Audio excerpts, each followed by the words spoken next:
السلام علیکم ناظرین، ویلکم ٹو آپ کی خدمت میں ایک بار پھر میں حاضر ہوں۔ ذی الحج کے مہینہ جیسا کہ شروع ہونے والا ہے، اسی سے ریلیٹڈ میں آج کل آپ کو زیادہ سے زیادہ نالج دینے کی کوشش کر رہی ہوں۔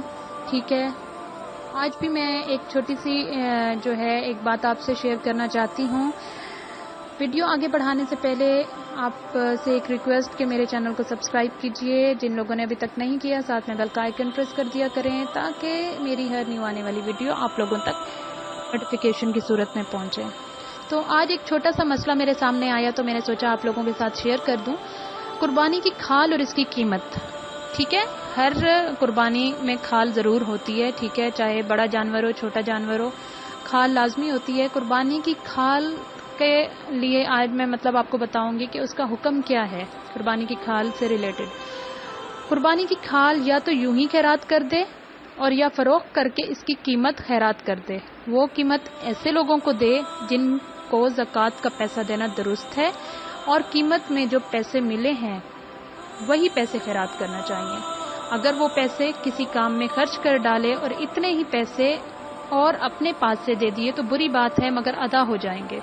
کہنے کا مقصد کیا ہے؟ وہ کہتے ہیں کہ قربانی کی کھال جو ہے یا تو یوں ہی کھال ہی اٹھا کے آپ خیرات کرتے ہیں، اکثر مدارس وغیرہ کے لوگ لیتے ہیں، ٹھیک ہے، یا پھر اس کو فروخت کریں آپ، جو لوگ لیتے ہیں کسائی وغیرہ ہیں، ٹھیک ہے، فروخت کرنے کے بعد اس کی جو قیمت ہوگی وہ خیرات کر دیں، ٹھیک ہے یعنی کہ اس کی جو قیمت فروخت کر کے جو کھال کی ہمیں قیمت ملے گی اس کو کہ ہم خیرات کر دیں۔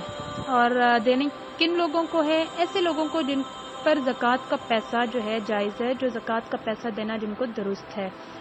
اور ایک اور اہم بات جو یہاں بتائی گئی ہے کہ جب ہم کھال کو فروخت کر کے آئیں، فروخت کرنے والا جو ہمیں یعنی کہ لینے والا جو پیسے ہمیں دے انہی پیسوں کو اٹھا کے ہم خیرات کریں۔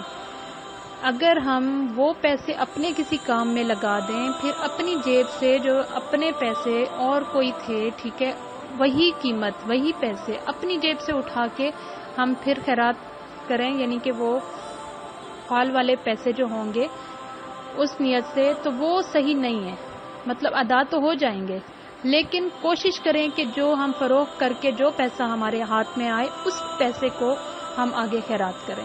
یہ ایک اہم پوائنٹ ہے، ٹھیک ہے۔ ہم کہہ دیتے ہیں کہ جی 500 اگر مل گیا، بالفرض میں کہہ رہی ہوں آپ کو کہ فرض کیا 500 ہمیں خیرات جو کھال ہم فروخت کر کے آئے ہیں تو وہ 500 ہمیں ملا، ٹھیک ہے۔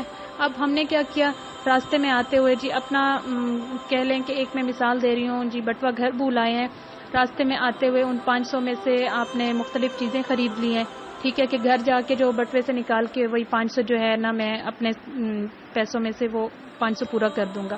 یہ چیز نہ کریں، ادا ہو جائیں گے لیکن درست نہیں ہے۔ وہی 500 جو آپ کو کھال کے عوض ملے ہیں انہی 500 کو اٹھا کے آپ خیرات کریں، پیسے آپ دیں، ٹھیک ہے۔ ایک چھوٹا سا پوائنٹ ہے لیکن بہت اہم پوائنٹ ہے، کوشش کیجئے گا اس پر عمل کرنے کی۔ اللہ تعالی ہم سب کو عمل کی توفیق عطا کرے۔ زیادہ سے زیادہ لوگوں کو شیئر کیجئے پلیز، تاکہ جو ہے یہ چھوٹی چھوٹی باتیں ہیں لیکن بہت زیادہ اہم باتیں ہیں اور ہر مسلمان کو ان کے بارے میں مکمل معلومات ہونی چاہیے۔ تو امید کرتی ہوں ویڈیو پسند آئی ہوگی، پسند آئی ہو تو لائک کر دیجئے گا، ساتھ میں شیئر کریں، زیادہ سے زیادہ لوگوں کو فائدہ پہنچائیں۔ دعاؤں میں یاد